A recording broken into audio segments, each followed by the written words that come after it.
Bonjour et bienvenue dans l'entretien sur France 24. Notre invité aujourd'hui est Alexei Pouchkov, qui est le président de la Commission des affaires étrangères de la Douma russe. Monsieur Pouchkov, merci de venir sur le plateau de France 24. C'est mon plaisir. Alors nous allons commencer par la situation en Ukraine. Il y a eu une réunion des ministres des Affaires étrangères du format dit Normandie, à savoir les ministres français, allemands, ukrainiens et russes. Évidemment, les discussions ont été tendues parce que la situation reste volatile sur le terrain. Il y a un cessez-le-feu qui n'est pas totalement appliqué, mais il y aurait eu quand même apparemment des progrès, certaines mesures qui auraient été prises pour des retraits d'armes supplémentaires. Comment est-ce que vous jugez la situation en Ukraine 2 mois après la signature des accords de Minsk? Je la juge meilleure qu'avant les accords de Minsk. Et si on parle des accords de Minsk, s'ils ont joué un rôle dans le développement positif de la situation, c'est oui. Mais le problème, c'est que les rapports de Minsk, aujourd'hui, ne sont pas totalement observés.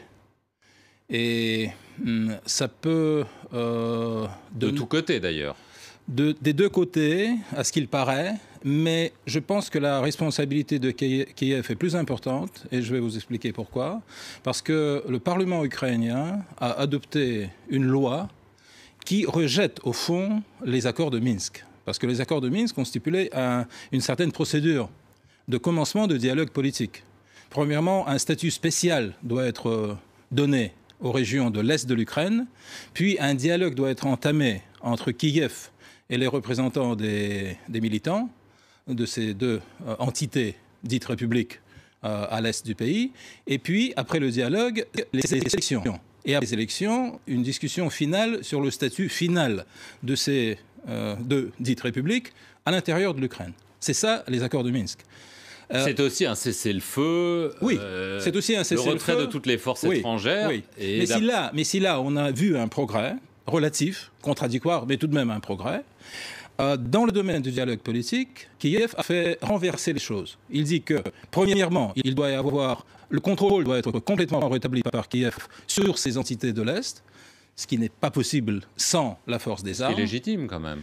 Ça peut être légitime du point de vue de Kiev, mais sans appliquer la force des armes, c'est impossible parce qu'il y a deux entités là qui existent, qui sont extérieures à Kiev et qui ont d'ailleurs signé les accords de Minsk, dont ils ont été reconnus en tant que parties avec lesquelles c'est nécessaire de négocier.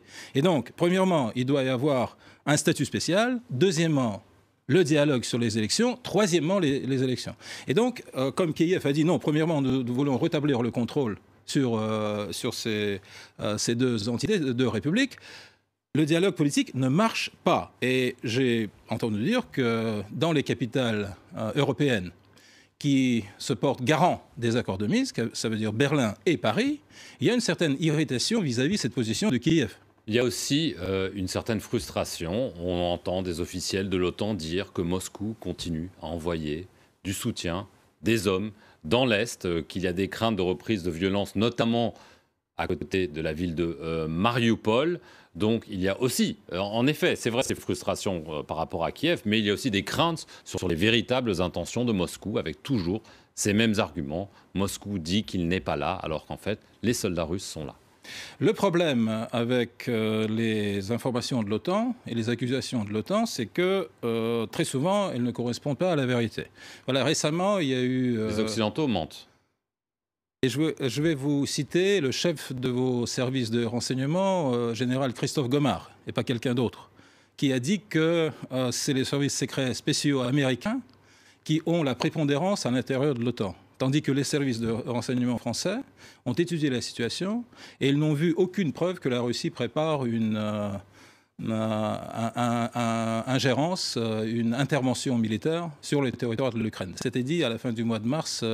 Tout ceci est une manipulation américaine. Aux écoutes à l'Assemblée nationale française. Donc, c'est une manipulation américaine de dire que la Russie a encore des intentions belliqueuses dans l'Est de l'Ukraine. Voilà, je pense qu'il y a un grand élément de manipulation parce que les Américains ont besoin de conserver cette unité de l'Occident vis-à-vis de la Russie pour continuer cette politique d'isolation de la Russie qu'ils sont en train de faire. Et pour ça, je pense qu'il y a vraiment un grand nombre de manipulations. Et comme je dis, certaines d'entre elles ont été rejetées par un général français qui est en position importante. Mais il y a quand même une crainte, notamment dans les pays baltes. Ils demandent à ce qu'il y ait des troupes de l'OTAN. Évidemment, c'est très mal perçu à Moscou. Mais est-ce que vous comprenez quand même que toutes ces manœuvres militaires russes que l'on voit se développer, on voit beaucoup de propagande, est-ce que vous comprenez quand même que ça développe une certaine crainte parce qu'il y a le précédent de la Crimée, il y a le précédent de l'Est de l'Ukraine? Écoutez, avant tout ça, il y avait un processus qui a été entamé pas par la Russie, mais par l'OTAN.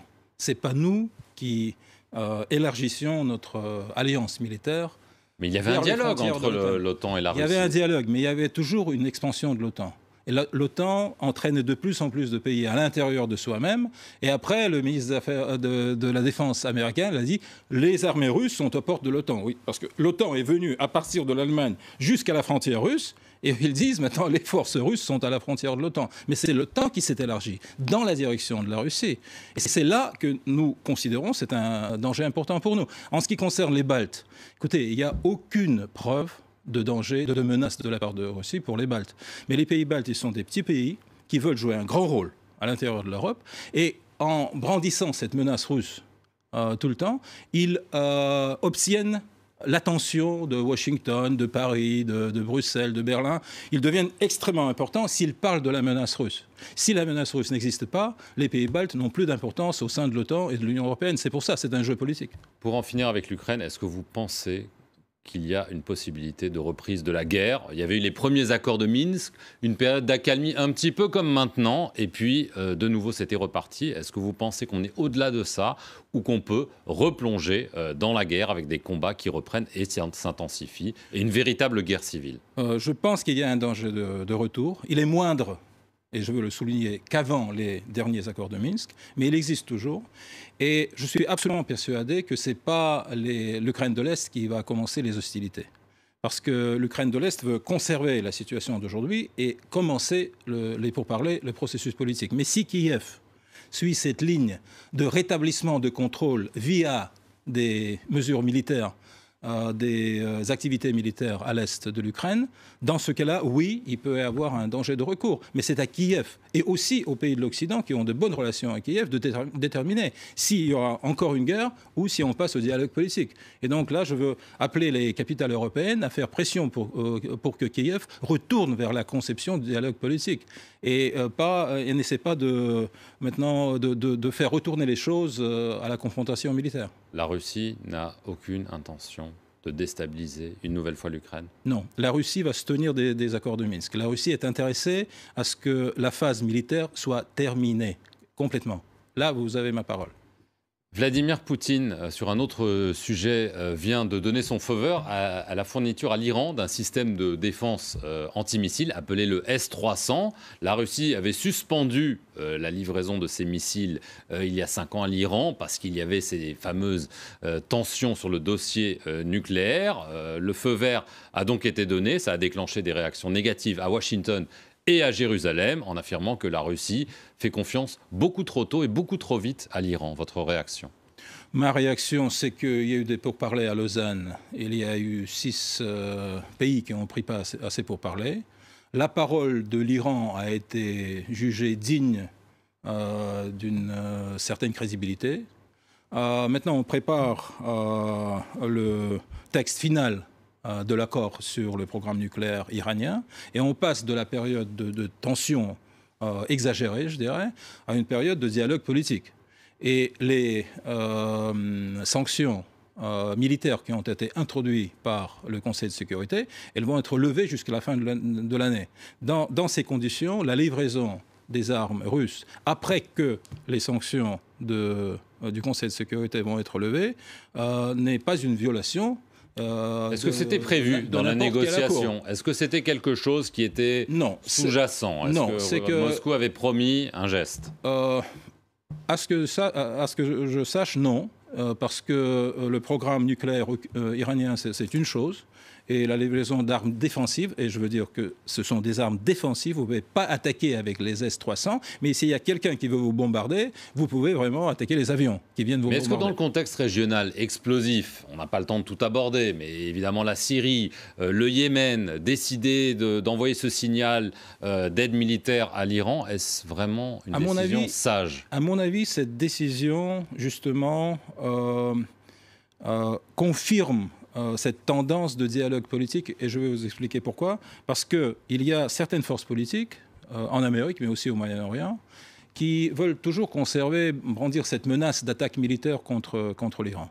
Et si cette attaque militaire est conduite contre l'Iran, alors c'est la fin des accords de Lausanne, c'est la fin du dialogue politique, et c'est vraiment la marche de l'Iran à une arme nucléaire dans 5-10 ans, mais ça va arriver, si l'Iran est attaqué. Donc vous dites que c'est une garantie? Je pense qu'en renforçant la défense aérienne de l'Iran, on crée une situation où ceux qui voudraient peut-être attaquer l'Iran ne vont pas l'attaquer, et dans ce cas-là, le processus politique a plus de chances. Très bien. Merci beaucoup, Monsieur Pouchkov, d'avoir répondu à nos questions. Merci à vous d'avoir regardé cet entretien sur notre antenne. Restez-y pour plus d'informations.